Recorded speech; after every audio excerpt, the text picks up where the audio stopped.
नमस्कार दोस्तों, आपका अपने YouTube चैनल हिंदुस्तान स्पेशल में बहुत स्वागत।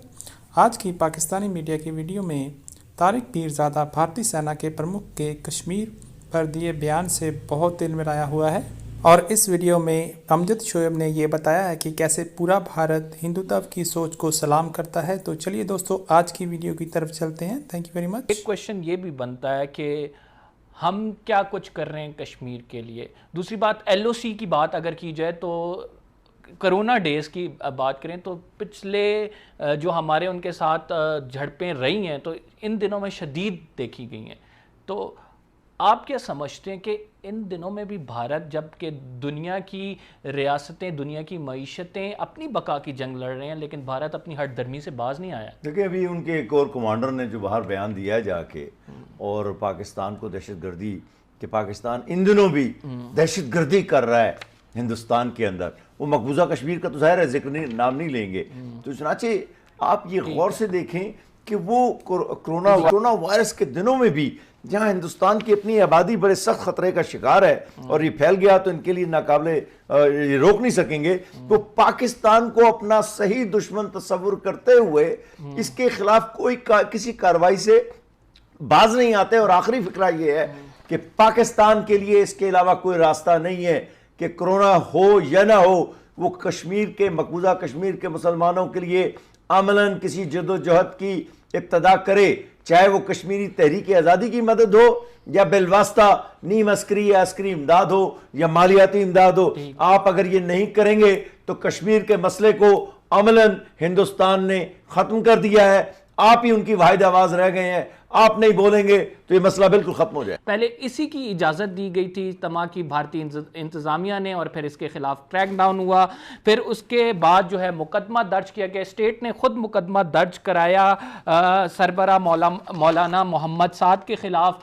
और फिर क्रैकडाउन के बाद ये भी उन्होंने कहा कि 10,000 रुपये उस शख्स को मिलेंगे जो कि तबलीगी जमात के जो आप कह सकते हैं पार्टिसिपेंट्स हैं उनको पकड़ के लाएगा और हमारे हवाले करेगा।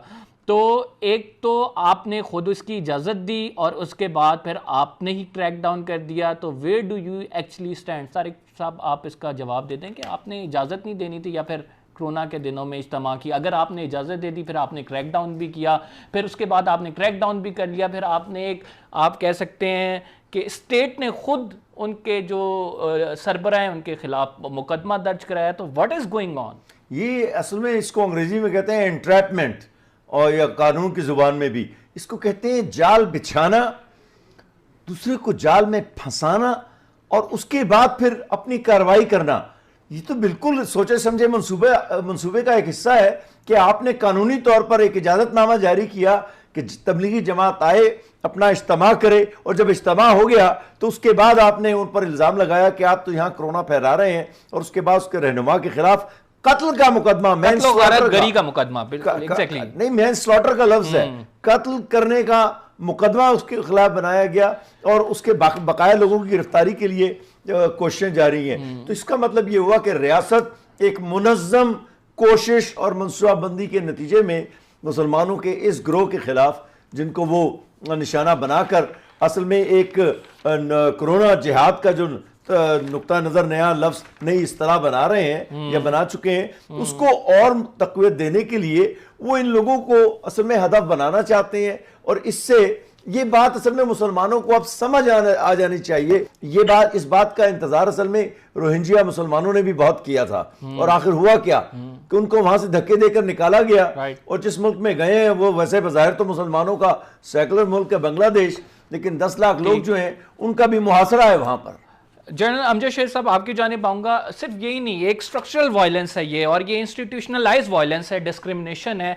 हैशटैग बाकायदा तौर पर जनरेट किए गए, कोरोना जिहाद, कोरोना टेररिज्म एंड कोरोना बम तबलीगी, और ये ट्रेंड करने लगे इंडिया में। और मेन स्ट्रीम मीडिया में भी इसे जिस तरह से रिपोर्ट किया गया, आपने सुना होगा कि अरुंधति रॉय क्या कह रही हैं इस हवाले से। तो ये एक स्ट्रक्चरल और इंस्टीट्यूशनलाइज वायलेंस है, डिस्क्रिमिनेशन है सर, डू यू एग्री? जी बिल्कुल, ये जो भी सूरत हाल है ये बाकायदा एक ऑर्गेनाइज तरीके से हुकूमती सरपरस्ती के तहत हो रही है, क्योंकि हुकूमत ही की सोच है वो। लिहाजा ये चीज इन अक़लियतों को सोचनी होगी कि जहां इंसाफ उनको नहीं मिल सकता, जुल्म भी हो रहा है, और अगर जुल्म के खिलाफ वो रोना रोए तो इंसाफ देने वाला कोई नहीं है। तो उनको पहले तो उन लीडरों की खबर लेनी चाहिए जो वहां पे मुसलमान लीडर बजाय इनको तहफ़्फ़ुज़ देने के वो दिन रात इस जद्दोजहद में रहते हैं कि वो हिंदुस्तान के साथ अपनी शहरियत किस तरह साबित करें, अपनी वफादारी किस तरह साबित करें। बिल्कुल जनरल साहब, मैं आपकी बात को इंडोर्स करते हुए एक पॉइंट दूंगा कि भारतीय हुकूमत के हक में जो फतवा दिया था जमीयत उलमाए हिंद ने, तो उससे ये साफ जाहिर होता है कश्मीर के मामले पे वो सबसे बड़े मुजरम हैं। जमीयत उलमाए हिंद वाले जो हैं वो गद्दार हैं दीन के, वो सबसे बड़े मुजरम हैं। उन्होंने पाकिस्तान बनने की मुखालफत की, और आज कश्मीर के मामले में कश्मीरियों के साथ जो उनकी औरतों के साथ हुआ, उसके ऊपर मजम्मत की बजाय उन्होंने कहा जी कि पाकिस्तान दखल न दे, हम समझते हैं कि कश्मीर भारत का हिस्सा है।